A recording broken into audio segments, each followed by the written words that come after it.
Good morning on this March 1st, 2021. Let it be known it's Women's History Month, and throughout this month, we're going to celebrate the Black women of history. This morning, we're going to talk with NuSoul and jazz artist Candice Hoyes. She brings an otherworldly vocalism to her new single, Waiting for the World, inspired by the Harlem Renaissance poet Langston Hughes. Waiting for the World celebrates Black History Month and pursues sonic time travel, linking the past with the future, intoning Langston Hughes' 1930 poem on racial reckoning, Tired, across a lush, synth-infused landscape of her imagination. But first, we're going to go into the news. And before we do that, let's bring on our president and CEO, Dr. Ben Chavis. Good morning, Stacey. How are you? And on behalf of the Black Press of America, we thank everybody. This is Women's History Month. And certainly we salute Black women, we salute our leaders, we salute all women, but particularly those Black women who have made such advances that make our world a better place. Absolutely. And in the news, Dr. Chavis, the House of Representatives on Saturday passed President Joe Biden's $1.9 trillion American Rescue Plan that includes $1,400 direct payments to residents making less than $75,000 a year. The bill now heads to the Senate, which will use the reconciliation process to pass legislation by a simple majority. President Biden on Saturday spoke from the Roosevelt Room in the White House, where he praised the House, and he's looking forward to getting this passed in the Senate to continue to fight the coronavirus pandemic. Dr. Chavis, a huge bill. In fact, it is one of the biggest, if not biggest, first-time pieces of legislation for a new president.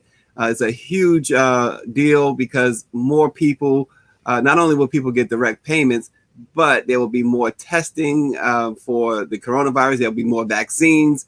More people will be eligible to be vaccinated under this, and he's going to attempt to safely reopen schools. So it's a big thing, Dr. Chavis.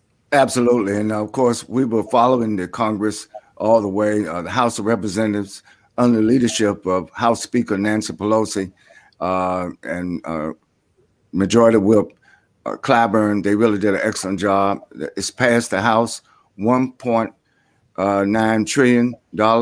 And the reason why it's a huge bill, because we have a huge problem. The United States has a huge challenge. And I think that the Democrats are trying to rise to the occasion with this bill. Now it's on the Senate. And now we have to make sure that the United States Senate acts expeditiously to get this relief. It's called the American Rescue Plan, and America does need to be rescued. We need to be rescued from 4 years of bad policy, so now that we can have good policy, good public policy. So the Black press, we're going to be monitoring this all this week as the Senate now undertakes the American Rescue Plan. Yeah, absolutely. And the legacy of slavery, racist Jim Crow laws, and hateful lynchings has translated into modern day mass incarceration and the disproportionate imprisonment of Black people. Nowhere is that seen more clearly than in prisons like Mississippi's state penitentiary known as Parchman Farm and Louisiana's Angola prison, which were built on and modeled after slave plantations, where several innocent project clients have been incarcerated. Racial discrimination and bias has been ingrained in the criminal, legal, and law enforcement system from its earliest days and continues to pervade every level of the system today. The Innocence Project is committed to addressing these injustices, and they found 8 stats that they highlighted in ways in which racial inequality persists in the criminal legal system today. And those 8 include more than half of death row exonerees are Black. Nearly half the people currently on death row are Black. Half of the 2,725 people exonerated since 1989 are Black. Innocent Black people are 7 times more likely to be wrongfully convicted of murder than innocent white people. It takes longer to exonerate an innocent Black person, and innocent Black people spend an average of almost 14 years wrongly in prison before being exonerated, about 45% longer than innocent white people. Also, as we know, police misconduct occurred in more than half of all wrongful murder convictions cases involving innocent Black people. According to the National Registry of Exonerations cases of Black people exonerated from wrongful murder convictions were 22% more likely to involve police misconduct than similar cases involving white defendants. And two other notes: about 1/3 of unarmed people killed by police are Black, and Black people are more likely to be stopped and searched. Dr. Chavis, this is a huge finding by the Innocence Project. Absolutely. Well, it's white supremacy, it's racism, it's institutionalized racial discrimination against Blacks and other people of color in the criminal justice system. So right after the $1.9 trillion American Rescue Plan, next up is the George Floyd Police and Justice Act, which will deal with some of these statistics that the Innocence Project has released that you're quoting now. We all know that there's serious problems in the criminal justice system. Mass incarceration is just the tip of the iceberg. Unfair trials, unfair prosecutions. It's across the board, but we're going to do something about it. And then, of course, we have the reparations bill. And then we have the John Lewis Voting Rights Act. So this Congress is going to be full of legislative initiatives. And what we have to do in the Black press now, Stacey, is to make sure that Black America stays awake. Don't go to sleep. We got a lot of work to do, even during this pandemic. We got to keep pushing for freedom, justice, and equality. Yeah, and you can read all about these things and so much more, as Dr. Chavis noted, at www.blackpressusa.com and all of our 230 African-American owned newspapers and media companies around the country. Dr. Chavis, on Saturday, talented Miami, Florida artist Broadway, a majority owner of commercial real estate in Liberty City, has used the arts to reduce crime in the area. But on Saturday, he unveiled a special mural. We have a video that we're going to take a look at right now. Well. Look at that there. Look at that there. Look at there. Look at there.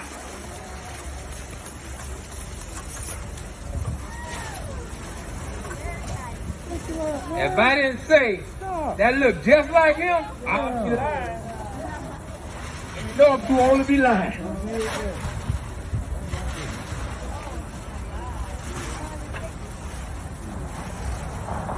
Give it up for a round of applause. Nice.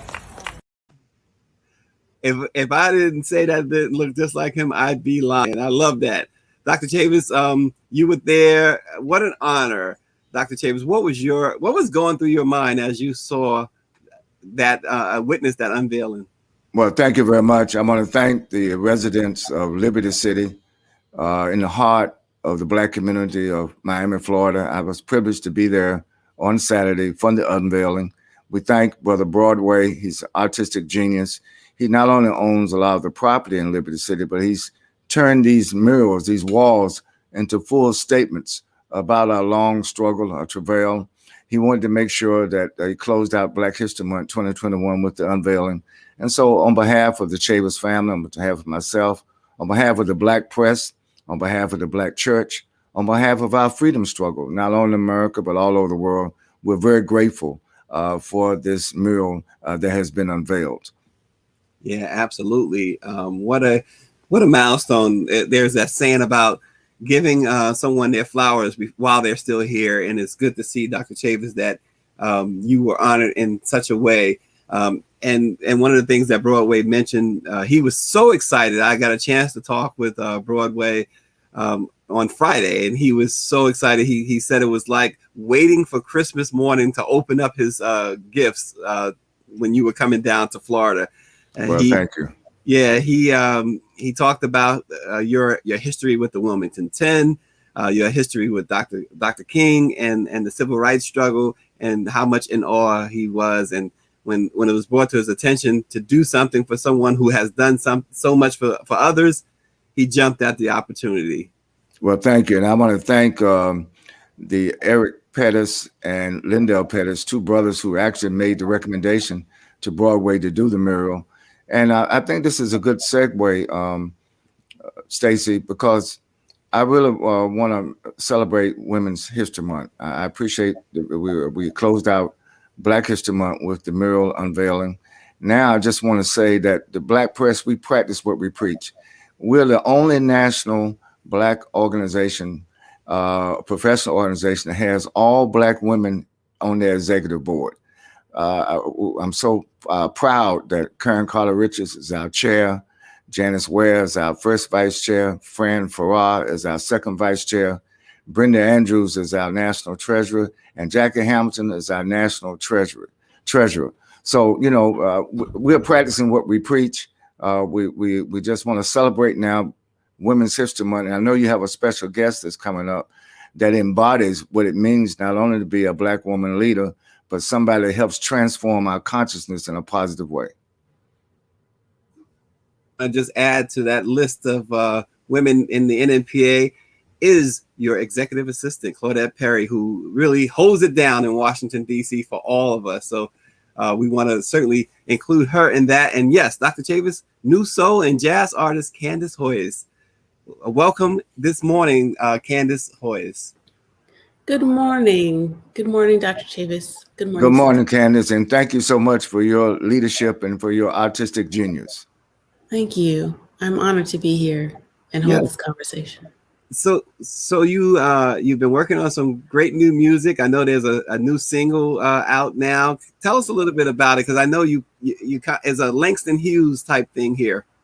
Oh, for sure. Langston Hughes is a huge part of the inspiration, and actually, I'd say the central message comes transmitted through Langston Hughes to me. So I'm a music artist principally, but I also grew up while being really exposed to music and playing piano as a young child, reading a lot. I'm so fortunate that way that I've always had books, especially Black books, in my home, and it really shaped me, and it shaped the type of songs that I write and the ideas that I want to put across now that I'm a professional musician. And I've always had a very special connection to Langston Hughes, especially poetry. I now live in Harlem, and I live not far from his historic home.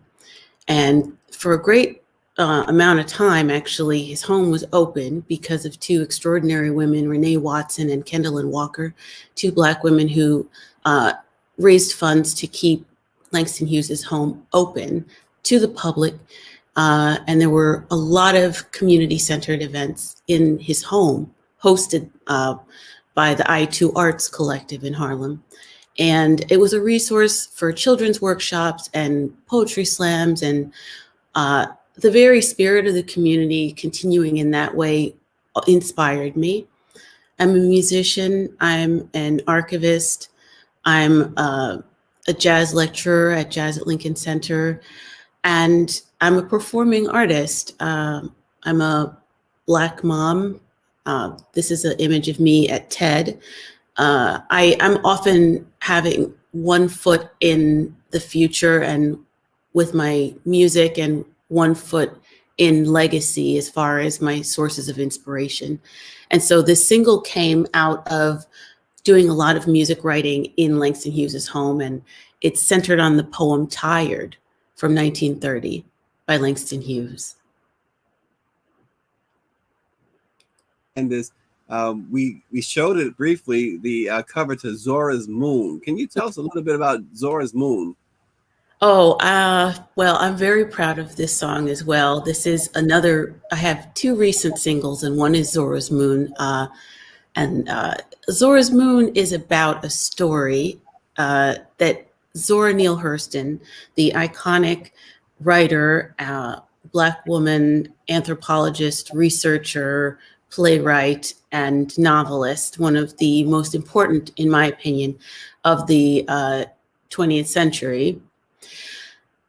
She told the story that I found in the Library of Congress as I was researching one day about her childhood and believing that the moon was following her. And I was so moved by that because I used to think that too when I was a child. She was saying that on the radio in 1943 in an interview that she believed that when she was running at night as a child, this connection to the moon, that the moon was actually following her, and it was her cousins who told her that the moon follows everyone. And I found that so endemic to the beautiful, courageous, and bold way that she writes, and the life that she lived, and all of the doors and inroads that she created, not only into literature, but just into a kind of radical life as a Black woman in a time when that was, almost difficult to envision. And I just wanted to tap into the inherent power we have as Black girls. And so I feel like I retold this story through sampling Zora Neale Hurston's voice in the music, but also setting, both songs are very soul inspired, although I'm largely considered a jazz artist. I feel like I wanted to evoke the music that I grew up with, of Roberta Flack, of Stevie Wonder, Donny Hathaway, the music that my parents played in the home, the music of cookouts and basement parties and long family drives, and the music that we would play on a Saturday morning when we're cleaning the house. I feel like the spirit of the Black intimate life and the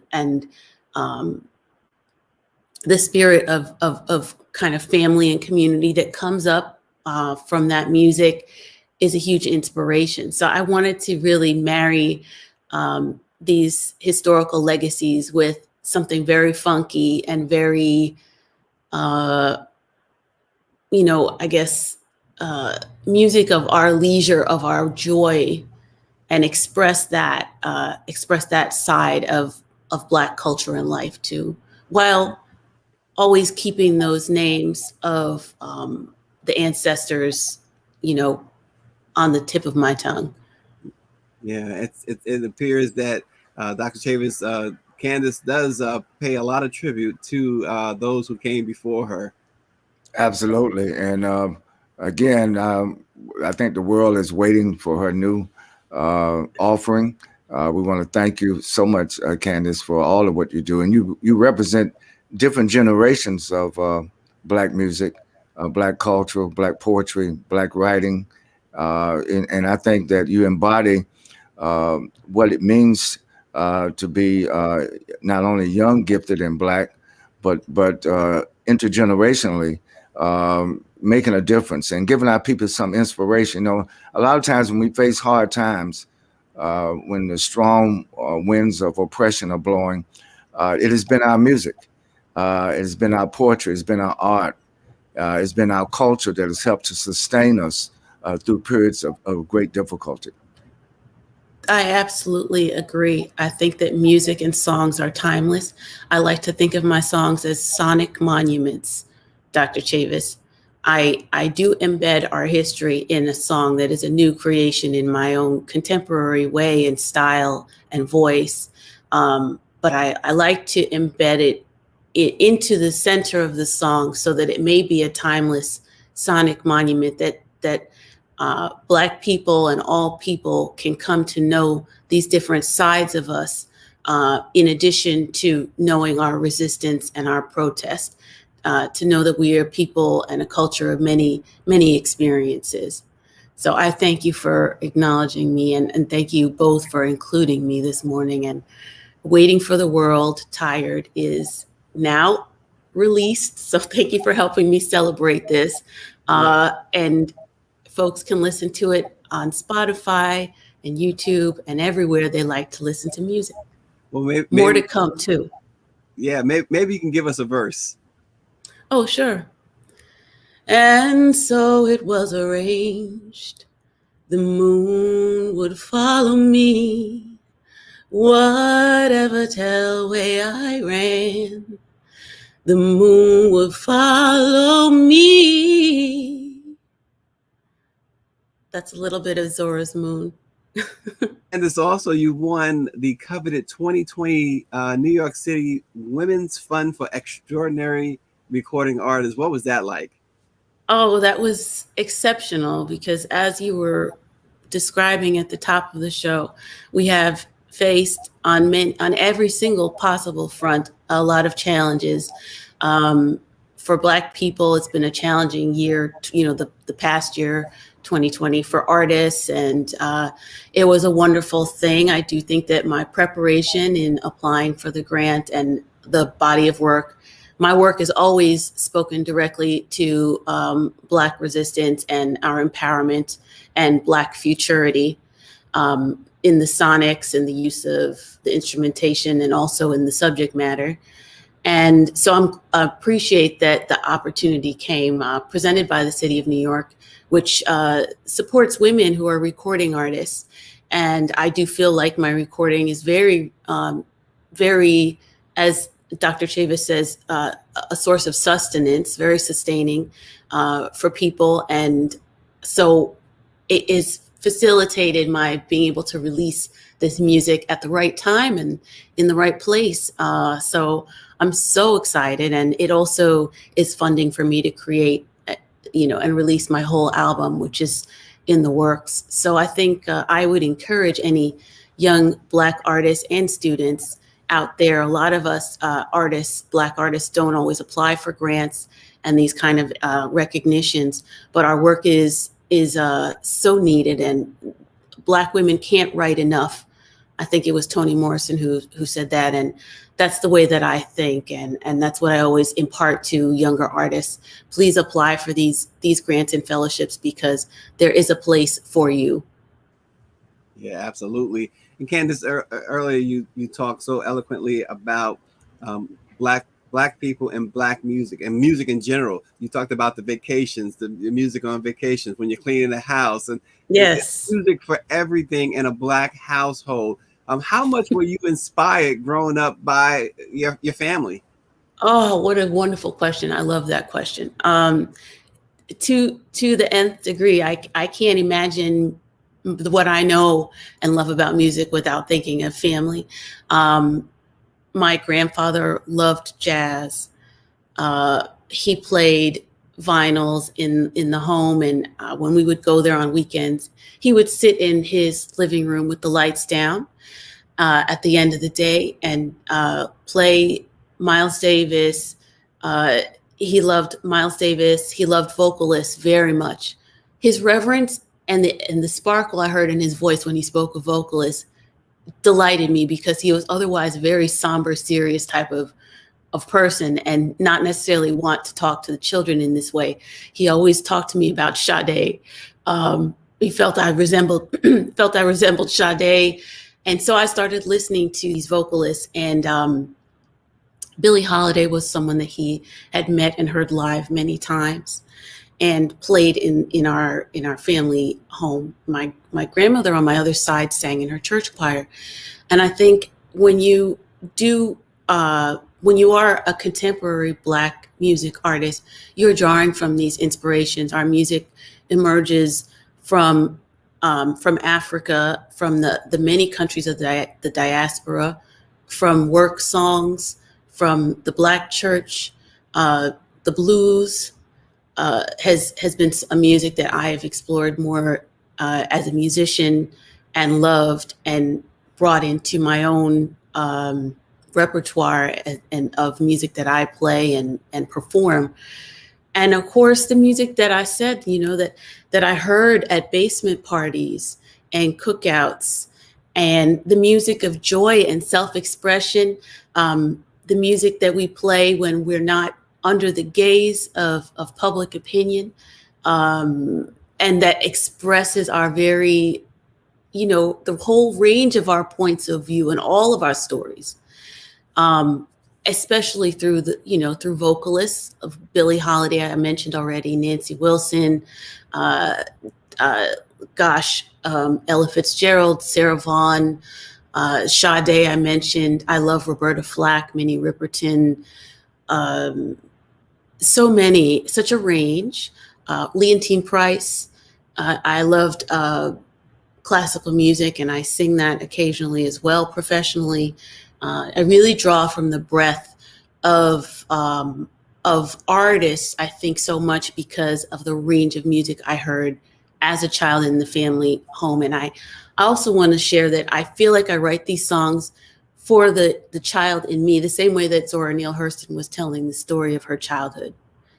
the same way she was speaking to her infinite possibility, her timelessness that she, set her sight on at such a young age before she had even touched a typewriter. And that was why that story moved me. I think that as Black artists, we have the privilege and the possibility to create art for the children like we were, the ones that need to see this. I create work for my own children. I give them the music that I want them to have access to and exposure to, the music that I wish I had. And so we're always, as Dr. Chavis said, it is an intergenerational evolution. We come forward as individuals, as a community. We bring each other along and sustain each other through music and culture, painting, film, in the many ways that we do, through organizing, through resistance, through education, through activism, as we saw in Georgia, and community organizing. And we bring our legacy with us forward too. It's a timeless journey, I think. Absolutely. And Bobby Henry, who publishes the West Side Gazette down in Florida, they're celebrating 50 years this year. He says, if you are silent, he's quoting Zora Neale Hurston. If you're silent about your pain, they kill you and say you enjoyed it. Want to say good morning to others. David Youngblood, Annette Phillips, Jack Coyle says he loves the notion of sonic movement. Jack, you came to the right place. Dr. Chavis, final thoughts on this first day of Women's History Month and with Candace. Well, listen, I think Candace has said it best. I can't think of a better way to start and begin 2021 Black Women's Month and Women's Month is to listen to the words, to the vibrations, and to, again, the artistic genius of Candace. Candace, thank you so much for helping us to start off Women's History Month. And we want to make sure, I thank everybody for painting a mural of me in Miami, and I thank Bobby Henry for being there. But I'm looking forward now for a mural up in Harlem of Candace. Dr. Chavis, I've admired your work for quite some time. And I just wanted to say, I haven't gotten the pleasure to meet you before. And I'm so honored to meet you this morning. And I'm so inspired by the legacy that you're building. And I just want to thank you both for expanding the space for Black women in this way and opening this conversation to young jazz artists. I appreciate that. Both of you. Thank you so much. God bless. Thank you. Waiting for the World. Go out and get it today. It's hot. Y'all heard a little verse from Candace this morning. So to hear the whole thing, go out and get it. You won't be disappointed. Our Women's History Month remembrance today is Daisy Bates. Daisy Bates is a largely forgotten heroine of the civil rights movement. She spearheaded the 1957 desegregation of the all-white Central High School in Little Rock, Arkansas. Resilient, courageous, and displaying much resolve in her fight for freedom, justice, and equality, Bates was born in Arkansas in 1914. After 3 white men murdered her mother, Daisy Bates grew up in foster care. At 15, she began traveling throughout the South with L.C. Bates, a journalist who sold insurance because there was very few journalism jobs at that time. Eventually, the two were married, and they started the Arkansas Weekly, a Black-owned newspaper dedicated to the fight for civil rights. Daisy Bates wrote extensively about criminal justice, educating Black people, and exposing white supremacists and the Ku Klux Klan. While African Americans were delighted by the Arkansas Weekly, many white people were angered, causing advertisers to back away from the paper. She said famously, "No man or woman who tries to pursue an ideal is his or her own way is without enemies." So she would increase her activism, and she worked with then attorney Thurgood Marshall to craft education reform, and she sought to desegregate all schools. We know what happened after the Brown versus Board of Education ruling in 1954. It gave birth to the Little Rock Nine, which Daisy Bates helped to inspire and lead. Daisy Bates, we remember her today. Be selective, be objective, and be an asset to the collective. Let it be known. We will see you tomorrow morning.